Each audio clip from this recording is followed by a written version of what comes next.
show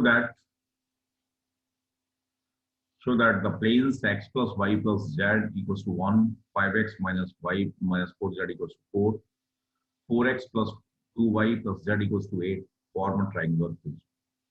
तो काफी conceptual problem है, ध्यान से समझिए।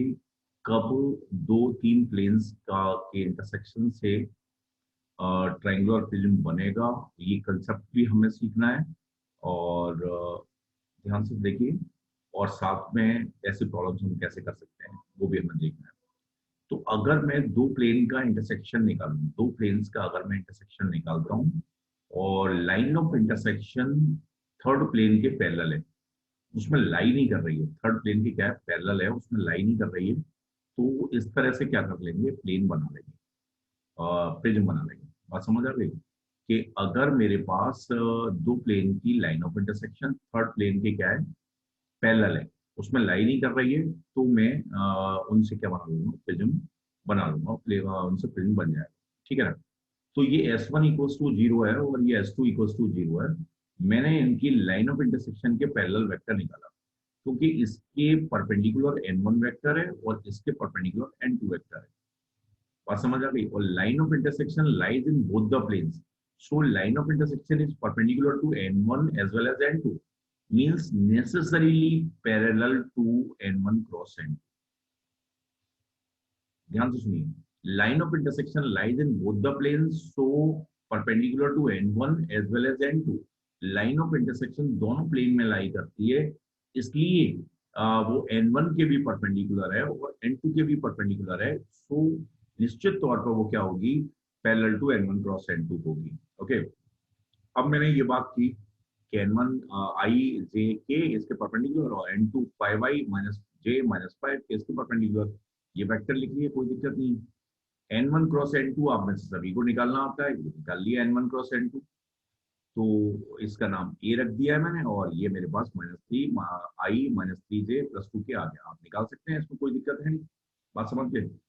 नाउ फोकस करिए, मैंने तीसरे प्लेन के परपेंडिकुलर वेक्टर लिखा, तो अब ये वेक्टर और ए वेक्टर का डॉट प्रोडक्ट निकाला, तो ये डॉट प्रोडक्ट आ गया 0, a1 a2 b1 b2 c1 c2 से 0 आ गया।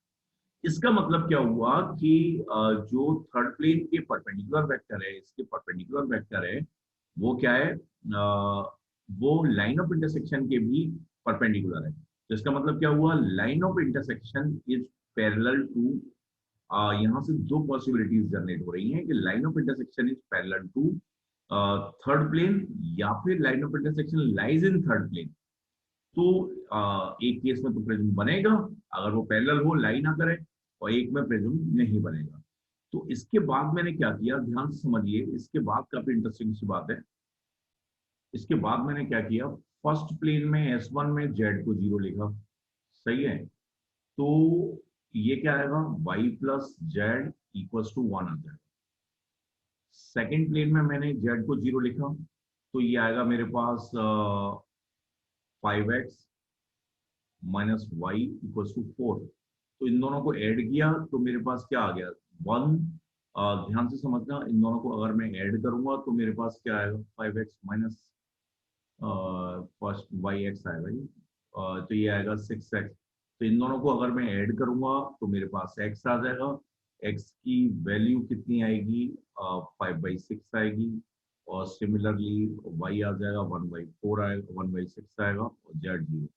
तो ये जो पॉइंट है, ये पॉइंट फर्स्ट प्लेन में भी लाई कर रहा है, S1 इक्वल्स टू 0, और S2 इक्वल्स टू 0 में भी लाई कर रहा है। ध्यान से समझना, बहुत इंटरेस्टिंग है। और अगर ये पॉइंट दोनों में लाई कर रहा है तो ये लाइन ऑफ इंटरसेक्शन पे लाई करता है, लाइन ऑफ इंटरसेक्शन पे लाई करता है। इनफैक्ट मेरा जो टारगेट है वो ये लाइन ऑफ इंटरसेक्शन पे लाई करने वाला कोई एक पॉइंट निकालना है। ये पॉइंट मैंने जाके रख दिया S3 में, S3 इक्वल्स टू 0। तो ध्यान से देखिए, S3 इक्वल्स टू 0 में रखने पे S3 एक्सप्रेशन इस पॉइंट के लिए 0 नहीं आ रहा है।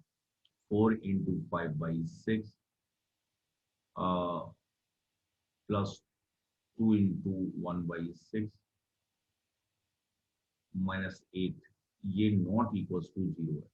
बात समझ आ गई, ये नॉट इक्वल्स टू 0 है। तो इसका मतलब जो लाइन ऑफ इंटरसेक्शन में पॉइंट लाई कर रहा है वो थर्ड प्लेन में लाई नहीं करता है। तो इसका मतलब क्या हुआ, मैंने पहले ये शो कर चुका हूं कि line of intersection is parallel to third plane, लेकिन line of intersection does not lies in third plane, because अगर उसका एक ही पॉइंट उसमें लाई नहीं करता है तो इसका मतलब वो उसमें लाई नहीं करेगी। इसका मतलब कि ये मेरे पास थर्ड प्लेन है और लाइन ऑफ इंटरसेक्शन ऐसी है, तो इसको ऐसे ज्वाइन करने वाला, ऐसे इस टाइप से, ऐसे जो झोपड़ी होती है ऐसे और नीचे प्लेन, लाइक ये मेरे पास प्लेन बन जाए। बात समझ आई? ध्यान से समझिए, और जो कॉपी है अपने पास लाइक इस टाइप का प्लेन बन जाएगा, ऐसा प्लेन बन जाएगा, ऐसा नीचे ये लाइन ऑफ इंटरसेक्शन हो गई, इनको ज्वाइन करने वाला नीचे अगर मैं हाथ ऐसे लगा देता हूँ, जो हाथ है वो लाइन ऑफ इंटरसेक्शन के पैरेलल है, और ये जो लाइन ऑफ इंटरसेक्शन है इसके पैरेलल है, और इससे क्या करते हैं इस टाइप का प्लेन मेरे पास ये बन जाए। ओके, काफी इंटरेस्टिंग है और मुझे लगता है ये समझ में आ गया है और इसमें कोई भी दिक्कत आपको नहीं होनी चाहिए। ओके, ध्यान से समझिए, बहुत ही ज्यादा इंपॉर्टेंट है लाइन ऑफ इंटरसेक्शन। मेरे को इससे तीन प्लेन से अगर प्रिज्म बनता है तो दो का लाइन ऑफ इंटरसेक्शन थर्ड के पैरेलल होना चाहिए, साथ में उसमें नहीं लाई करना चाहिए। दो का लाइन ऑफ इंटरसेक्शन पैरेलल की कंडीशन निकाली और ये भी मैंने शो किया कि वो उसमें लाई नहीं कर रहा है, तो इट मीन्स क्या है कि it will necessarily create a prism. Okay,